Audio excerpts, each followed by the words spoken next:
Hello everyone. भारतीय डाक विभाग में जो है आज डेट 10 नवंबर 2023 से 9 दिसंबर 2023 तक लगभग 1500 से ऊपर जो है वैकेंसी आ गया है। इसका अगर आप चाहें तो भारतीय डाक विभाग यानी कि डिपार्टमेंट ऑफ पोस्ट जो है ministry of communication government of India के मेन पेज पे जब आप जाएंगे तो आप जो है इसका नोटिफिकेशन इंग्लिश और हिंदी दोनों में डाउनलोड कर सकते हैं। पूरा जानकारी आपको उसमें मिल जाएगा। हालांकि इसमें किस तरीके के लोग आवेदन दे सकते हैं, उनका क्वालिफिकेशन लेवल क्या होगा, एज क्या होगा, पेमेंट क्या लगेगा, ये सारा हम डिटेल्स में ये वीडियो में बताने वाले हैं। इसीलिए आप वीडियो में बने रहिए। वीडियो अगर आपको अच्छा लगे तो वीडियो को लाइक और शेयर जरूर करें। चैनल पे अगर आप नए हैं तो चैनल को सब्सक्राइब जरूर कीजिएगा। चलिए, इसमें क्या है कि आप जब इस तरीके के इस पेज पे आप जाएंगे यानी डिपार्टमेंट्स ऑफ पोस्ट जो आपको इस नोटिफिकेशन आपको यहाँ ऊपर ही दिखाई दे जाता है, जिसमें आपको 10 तारीख से लेकर के 9 दिसंबर यानी 10 नवंबर से लेकर के 9 दिसंबर तक इसका जो अप्लाई है ऑनलाइन मोड में लिया जाएगा। और साथ ही साथ जो है आपको हम ये बता दें कि इसका नोटिफिकेशन आप इस पेज पे आकर के यहाँ से लाइव नोटिफिकेशन वाले सेक्शन से आप आकर के ले सकते हैं। ग्रुप सी पद पे जो है यानी ग्रुप सी लेवल पे इनका वैकेंसी आया है। इंग्लिश और हिंदी में यहाँ से आप नोटिफिकेशन डाउनलोड करके आप सारा जानकारी यहाँ से ले सकते हैं। नोटिफिकेशन को पे बात करें तो government of India ministry of communication department of post पे जब जाइएगा तो आपको इस नोटिफिकेशन में ये जो प्रेस रिलीज है वो 8 नवंबर 2023 को ये विभाग के द्वारा सूचना दिया गया है। ये नोटिस में अगर हम आगे की तरफ लेकर के चले तो इसका इम्पोर्टेंट जो डेट है 8 तारीख को हालांकि ये रिलीज किया गया है। इसका ऑनलाइन एप्लीकेशन लेने का जो एप्लीकेशन का डेट होगा वो 10 नवंबर है ना। और लास्ट डेट जो है वो 9 दिसंबर है। 9 दिसंबर तक ऑनलाइन पेमेंट इशू किया जाएगा या रिसीव किया जाएगा। करेक्शन करने का डेट 10 दिसंबर से 14 दिसंबर है। अगर किसी तरीके का गलती हो जाता है तो वो आप यहाँ से आकर के ले सकते हैं। ऑनलाइन सभी जितना भी फॉर्म लिया जाएगा वो ऑनलाइन एप्लीकेशन लिया जाएगा, है ना। और जो ये है स्पोर्ट्समैन जो होंगे किसी भी तरीके के खेल से संबंधित, अगर आपने स्कूल लेवल पे, यूनिवर्सिटी लेवल पे, राज्य स्तरीय या इंटरनेशनल लेवल पे अगर कोई व्यक्ति अगर स्पोर्ट्समैन है तो उनके लिए जो है वो मतलब ये फॉर्म को भर सकते हैं। स्पोर्ट्समैन जो भी हो, state level, country level, national level, international level, तो वो यहाँ पे भर सकते हैं, है ना। या किसी तरीके के यूनिवर्सिटी या इंटर यूनिवर्सिटी टूर्नामेंट्स वगैरह अगर आपने खेला है तो आप ये फॉर्म आसानी से भर सकते हैं। ये ध्यान रखना है, स्टेट स्कूल टीम्स वगैरह या नेशनल स्पोर्ट्स गेम्स अगर आपने खेला है तो इसके लिए भी आप फॉर्म आवेदन दे सकते हैं।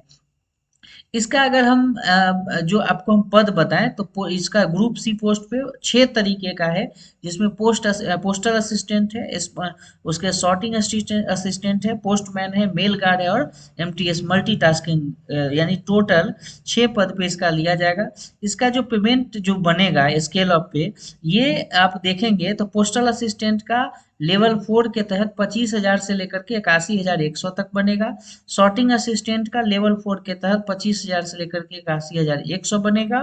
पोस्टमैन का लेवल 3 के तहत 21,700 से लेकर के 69,100 बनेगा। मेल गार्ड का लेवल 3 के तहत 21,700 से लेकर के 69,100 बनेगा। अब मल्टीटास्किंग स्टाफ का बात करें तो लेवल 1 के तहत 18,000 से लेकर के 56,900 तक बनेगा। ये स्केल हो गया। अब वैकेंसी जो है वो सर्किल वाइज, ये जो कि एनेक्सर 1 है उस पेज पे आप जाएंगे तो किस सर्किल में क्या क्या और कितना है वो आपको यहाँ पे दिखाई दे देगा। जैसे सर्किल वाइज अगर वैकेंसी आप देखें तो आंध्र प्रदेश में पोस्टल असिस्टेंट के लिए 28 पोस्ट है, सॉर्टिंग असिस्टेंट के लिए 2 है, पोस्टमैन के लिए आप 15 है, मेल गार्ड के लिए एक भी नहीं, जबकि मल्टीटास्किंग के लिए 17 है। तो किस सर्किल के आधार से आप करना चाहते हैं, जैसे बिहार में आप देखें तो 15 पोस्टल असिस्टेंट है, 7 सॉर्टिंग असिस्टेंट, बाकी आपको मल्टीटास्किंग वगैरह का एक भी नहीं है। तो इस तरीके से सर्किल वाइज अगर आप देखना चाहें तो टोटल आपको मल्टीटास्किंग का 570 है, बाकी का अन्य है।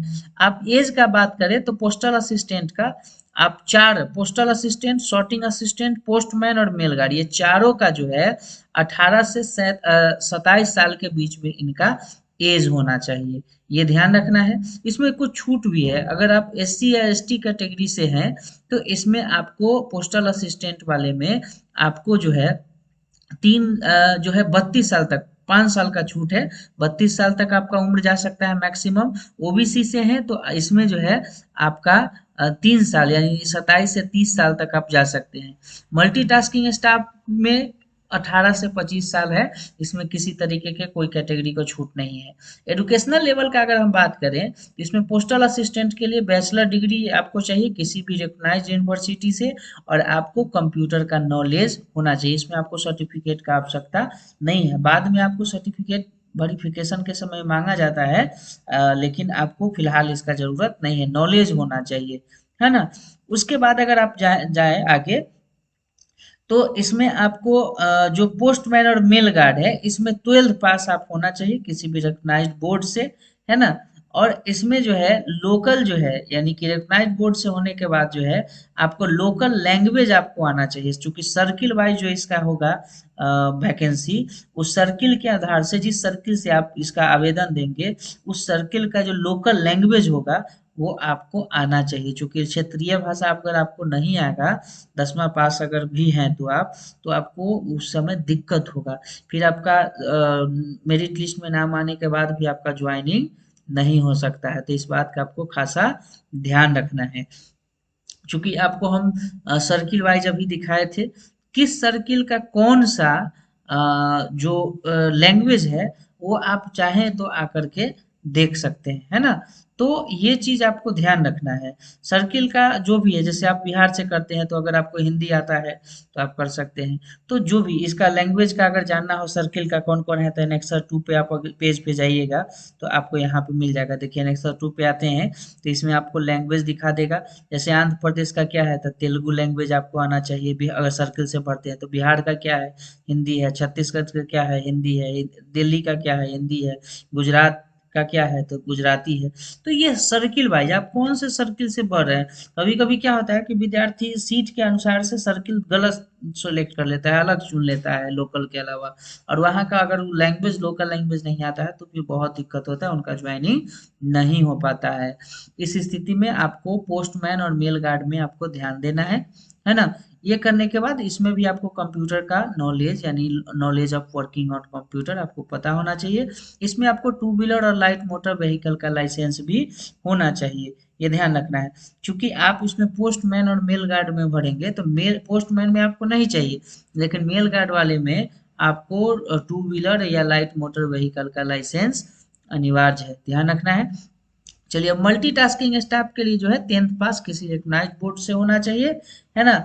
और जो है इसमें स्पोर्ट्समैन का जो है आपको जो सर्टिफिकेट है वो आपको चाहिए। टोटल जो है आप देखेंगे list of sports which qualify for appointment, यहाँ पे तो 65 जो है गेम इसका दिया हुआ है। इसमें से कोई भी एक गेम का आपके पास योग्यता होना चाहिए, सर्टिफिकेट होना चाहिए।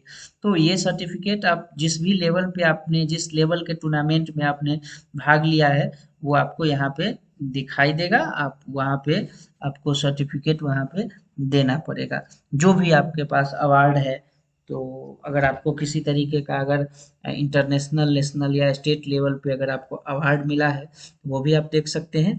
इंटरनेशनल यहाँ पे आप इवेंट टू सबमिट पे आप जा करके जाइएगा तो ये फॉर्म को आपको फिल करके देना पड़ेगा, ये ध्यान रखना है।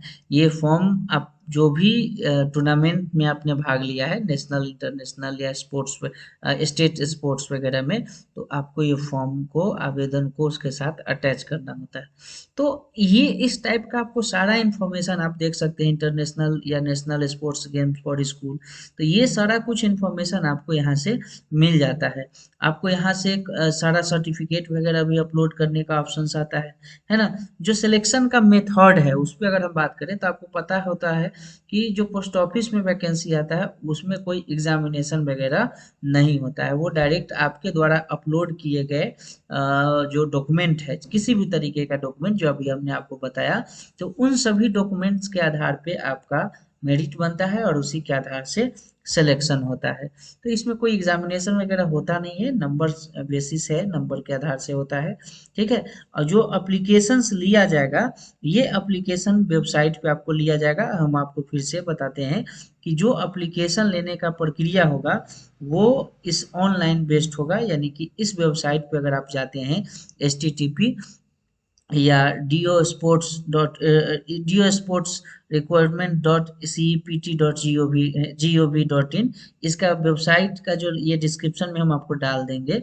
तो यहाँ से आप जा करके ऑनलाइन जब इस पे आप क्लिक करेंगे ना, तो आप डायरेक्ट इस पेज पे आ जाएंगे और यहाँ से आप आकर के एप्लीकेशन स्टेज 1 2 ऐसे करके जो है 3 लास्ट में फी पेमेंट है।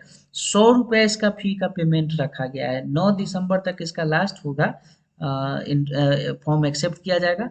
जनरल और ओबीसी कैंडिडेट को 100 रुपया लगेगा, ध्यान रखना है, जनरल और ओबीसी को 100 रुपया। बाकी SC ST कैंडिडेट है, EWS वगैरह है, तो उनको किसी तरीके का फी वगैरह देने का आवश्यकता नहीं है, ऑनलाइन आप जा करके पेमेंट दे सकते हैं। वीडियो कैसा लगा वो आप कमेंट्स में ज़रूर बताइएगा, चूँकि आपके कमेंट्स का इंतज़ार रहता है। किसी तरीके का कोई डाउट हो तो वो भी आप कमेंट्स में बता सकते हैं। किसी भी टॉपिक पे आपको चाहिए जानकारी तो वो भी आप कमेंट्स में बताइए। हम प्रयास करेंगे कि वो वीडियो आप तक हम लेकर के आएँ। बाकी इस वीडियो में इतना ही। इस वीडियो में बने रहने के लिए बहुत-बहुत धन्यवाद।